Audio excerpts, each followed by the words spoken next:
This channel does not promote any violent, harmful, or illegal activities. All content provided by this channel is meant for an educational purpose only. Top quality और consistent performance के लिए सिर्फ silver pumps नाम याद रखना। ফের trolley ব্যাগে দেহ উদ্ধার। উত্তর দিনাজপুরের ইসলামপুর সোনাখোদা এলাকায় চাঞ্চল্য। স্থানীয় একটি ভুট্টার ক্ষেতে ট্রলি ব্যাগটি পড়ে থাকতে দেখেন এলাকাবাসী। খবর পেয়ে ঘটনাস্থলে পৌঁছায় ইসলামপুর থানার পুলিশ। ট্রলি ব্যাগ খুলতেই উদ্ধার হয় এক ব্যক্তির দেহ। যদিও মৃতের নাম পরিচয় এখনো জানা যায়নি। দেহ উদ্ধার করে ময়না তদন্তে পাঠিয়েছে পুলিশ।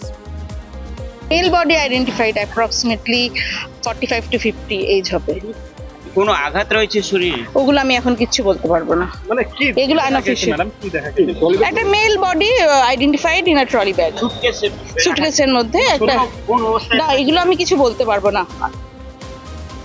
ফের শিরোনামে সন্দেশখালী বেড় মজুরে আক্রান্ত আন্দোলনের অন্যতম মুখ এক মহিলার পরিবার। শাহজাহান বাহিনীর বিরুদ্ধে তাণ্ডবের অভিযোগ, বিজেপি করার অপরাধে রাস্তায় ফেলে মারধরের অভিযোগ, পুলিশের বিরুদ্ধে নিষ্ক্রিয়তার অভিযোগ আক্রান্তের পরিবারেরা। আতঙ্কে কার্যত গৃহবন্দী পরিবার। সদ্য তৈরি ঢালাই রাস্তার স্কুটার নিয়ে ঢুকে পড়ায় বচসা, মারধরের অভিযোগ। কন্যগড়ের নবগ্রামে প্রকাশ্য তৃণমূলের কোন্দল। নবগ্রাম পঞ্চায়েতের এক তৃণমূল সদস্যার ছেলেকে মারধর করে স্কুটারের চাবি কেড়ে নেওয়ার অভিযোগ অপর তৃণমূল সদস্যর লোকজনের বিরুদ্ধে। দুপক্ষের সংঘর্ষে আহত 4। টোটো চুরির অভিযোগে 3 যুবককে গণপিটুনির অভিযোগ। মালদা শহরের রামকৃষ্ণপল্লী এলাকায় উত্তেজনা, আক্রান্তদের উদ্ধার করে ইংরেজবাজার থানার পুলিশ। অভিযোগ, টোটো রেখে সবজি বিক্রির সময় টোটো নিয়ে চম্পট দেয় 3 যুবক। বাইক নিয়ে ধাওয়া করে অভিযুক্তদের ধরে স্থানীয়রা।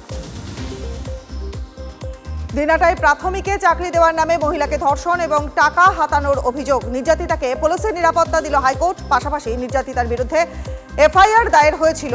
মামলার পরবর্তী শুনানি না হওয়া পর্যন্ত ওই এফআইআর কার্যকরের উপর অন্তর্বর্তী স্থগিতাদেশও জারি করল আদালত।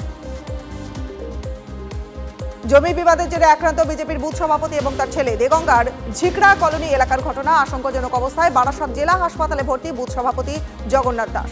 চিকিৎসাধীন তার ছেলে সুব্রত দাসও। প্রতিবেশী 5 জনের বিরুদ্ধে হামলার অভিযোগ। হামলায় মূল অভিযুক্ত বাংলাদেশের নাগরিক, বর্তমানে শাসক দলের ঘনিষ্ঠ বলে অভিযোগ উঠছে।